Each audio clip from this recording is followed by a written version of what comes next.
Aaron's Acres is a business that provides children and adults with disabilities with numerous different services, including a summer camp program.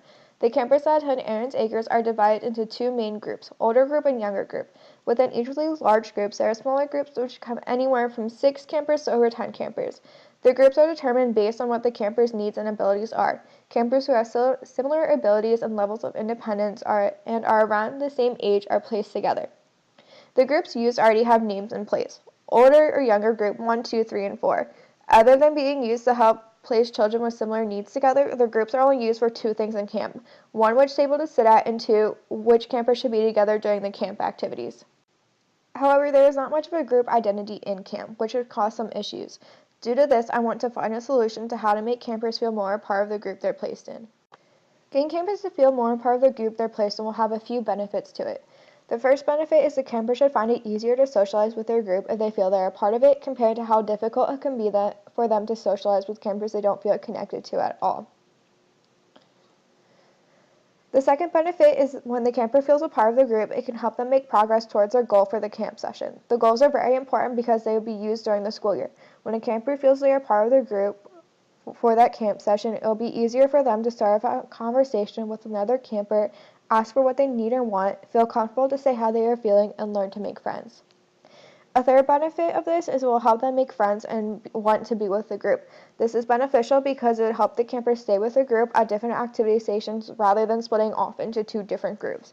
It should also help decrease how often campers run off to see their other friends or run off to get away from the activity they don't like.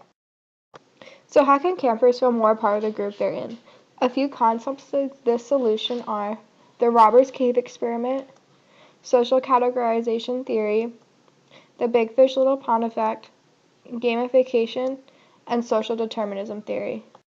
The Robbers Cave experiment shows us that very little is needed to form a group identity. The first group that arrived names themselves the Rattlers, and the second group named themselves the Eagles. This created an us versus them attitude.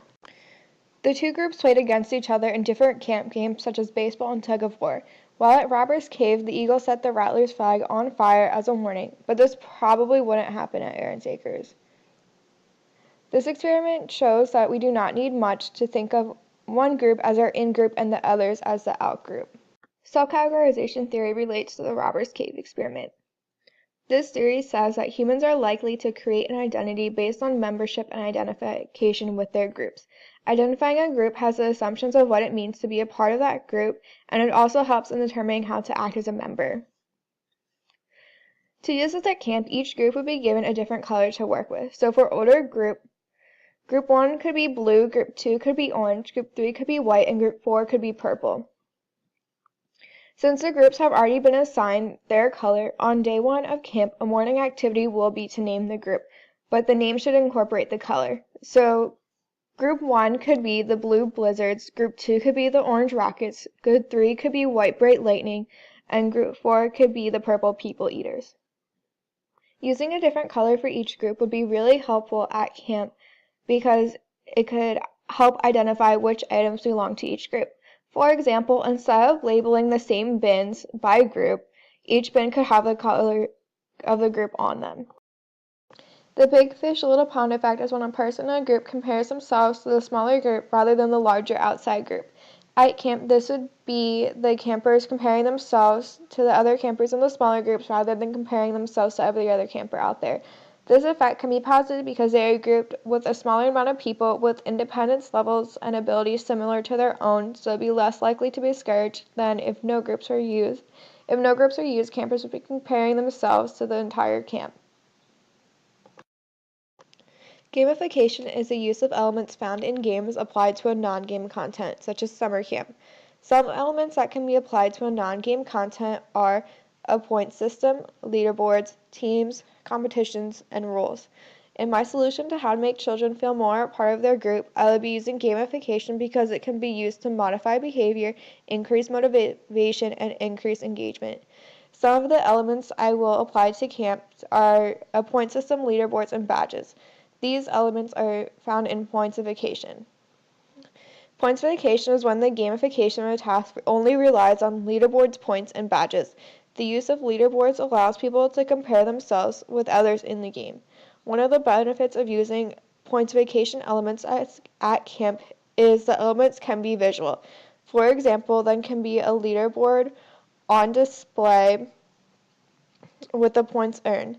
The benefit of using badges is they can be visual and tangible. This would help motivate the campers because they can see or hold what they have earned during the activities. In the solution, groups are similar to teams. The groups can go to every camp activity to earn points. One way to earn points is to complete the activity or by staying there for the full 15 minutes and following the rules or directions for that activity. Each camper can earn points by having good behavior, helping out other campers, or by making progress towards their goals. Aaron's Acres already does a camper of the day from each group. This gives the camper a chance to earn a badge each day. Adding a group of the day would also give the groups a chance to earn more badges and points. At the end of the camp session, the groups with the most points will be awarded something their group wants to do at camp, such as an extra 15 minutes to swim. Social determination theory can be used to continue to help motivate the campers in the group to help them feel more a part of the group. This theory is focused on human motivation and social contents to fulfill three basic needs: competence, autonomy, and relatedness. Competence can be satisfied by designing the activities so they challenge the campers and teams but are not too difficult. Autonomy can be satisfied by letting the campers pick the group name and by giving them the option to participate in the camp activities and to earn points or not to. Relatedness would be satisfied by designing the groups with campers who have similar abilities and levels of independence.